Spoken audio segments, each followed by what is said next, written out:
Fijn dat je allemaal weer kijkt naar het kniphuisje van Frenske. Jo. In verhalen en gedichtjes ik zag ik dat alles, laat ik hier geen beesten kallen.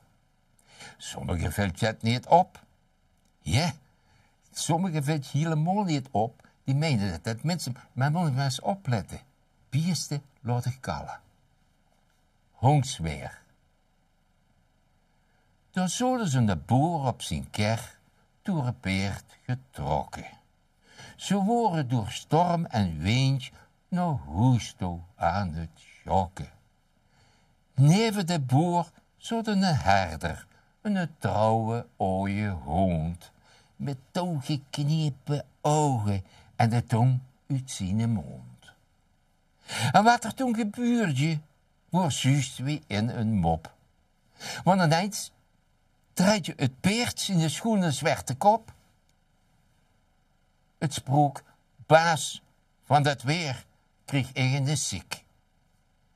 Daarvan wordt een hond in een handveger zo dik. Verbaasd zag je, baas, één ding snap ik van ucht niet, man. Dat je ucht niet schrikt van de peert wat kallen kan.